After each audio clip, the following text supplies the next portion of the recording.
What's up, guys? The Lazy Goldmaker here, and we are continuing our look at professions in Mr. Pandaria. And since we're going alphabetically, the next one on the list is none other than Enchanting. So, when I look through the Enchanting lists of recipes here on Wowhead, I'm struck by one thing. This profession isn't really changing. We're getting new recipes, but it's so similar to how it's looking in Cataclysm. So, we have pretty much the exact same slots: weapon enchants, chest enchants, bracers, gloves, boots, and the cloak.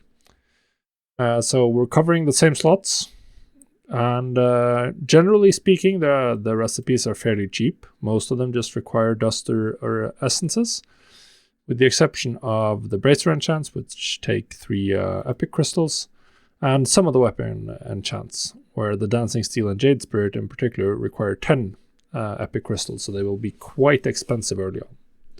Quite expensive. In addition to crafting the enchants, obviously you will have the ability to disenchant items to get the materials to craft enchants.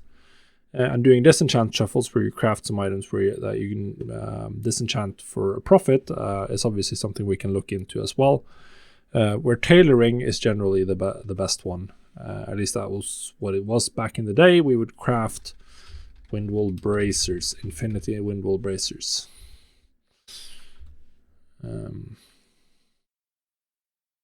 I've crafted so many of these back in the day to disenchant. So it's quite simple. You just craft them. They have I believe they have a chance to proc rares as well, which is quite interesting. But yeah, that's going to be the way to go. There's also one thing to note, and that's there's a material that's used in crafting some of the epic items eventually from the raid that you get from disenchanting the raid items. So there's the Blood Spirit on the first tier, then you have the Haunting Spirit, and then the Spirit of War. So there is some extra value to being the disenchanter or disenchanting raid epics. But obviously that's mostly going to be a sort of a guild resource or a GDKP resource if you're doing GDKPs, or maybe they get rolled out in pugs, or maybe they're reserved. That's going to vary quite a bit. But that is something to be aware of. There's sort of an extra bonus for doing the raid gear. Now, recipes. Most of the recipes are from your trainer, with 2 exceptions. The weapon enchants, or some of the weapon enchants, the expensive ones. So Jade Spirit and Dancing Steel, and River Song. These are learned from the Shadow Pan. So you need to get to revert with the Shadow Pan reputation, and then the Bracer enchant, they are from revert with the August Celestials. So if you have the ability to absolutely grind these 2 reputations, then that is going to be an advantage.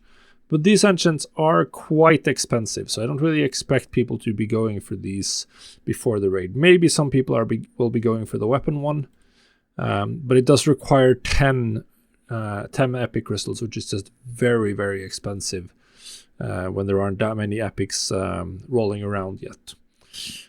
So it's going to be, I don't see these selling super well early on, but the price is going to be extremely high. So if you can sell some, then it's probably going to be worth your while, but I would definitely not overcraft any of these.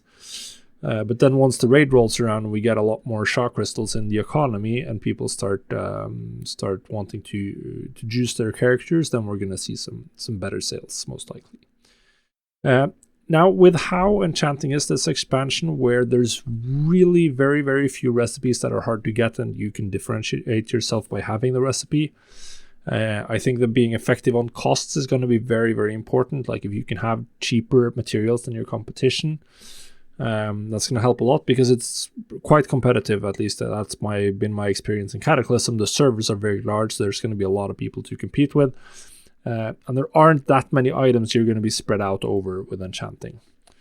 So if you can do some enchanting shuffles to get cheaper spirit dust, cheaper ethereal shards, cheaper essences, that's going to help out quite a bit.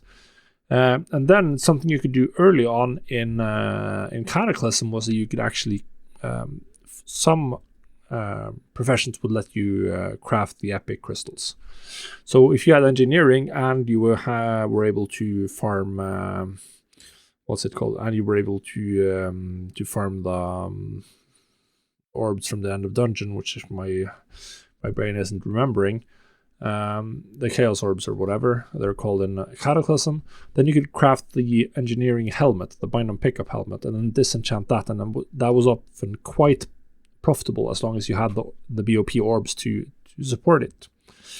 So that's also going to be quite an interesting ability, or something we'd be looking for in Mr. Pandaria. So you can find the list here, and then obviously if you want to look for professions once we can there it is, source crafted by a profession. Here we can see that there's a lot of items that disenchant into shark crystals that are crafted by professions.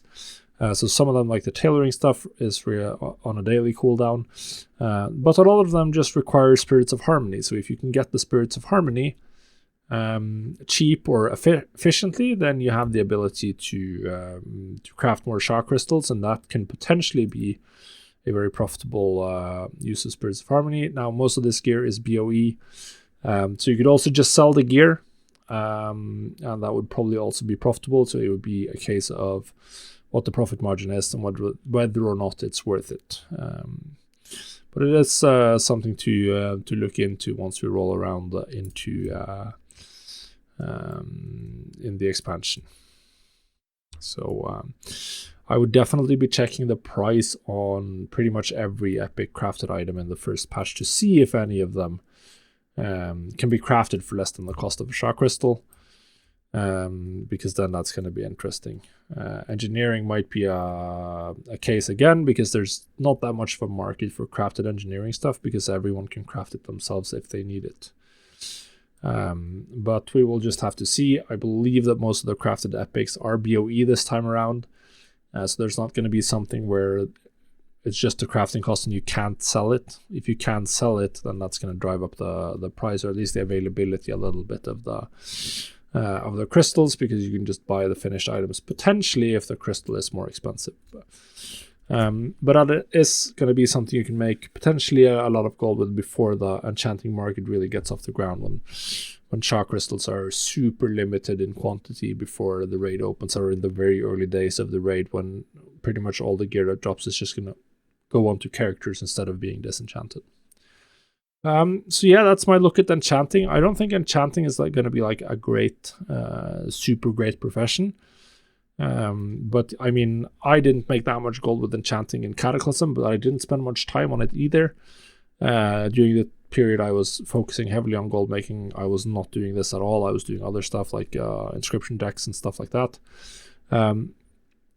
There's definitely potential here if you can be some of the early, have all of the hard to get weapon enchants, and you can generate some cheap shark crystals before the raid opens, or around the time the raid opens, then that's an opportunity to make some really heavy gold for that time period. And then once we get into the more steady state stuff, it's going to be consistent, smaller profit margins, and generally speaking going to vary a bit which items are actually profitable, and you're going to have to focus more on optimizing your costs. So yeah, that's enchanting.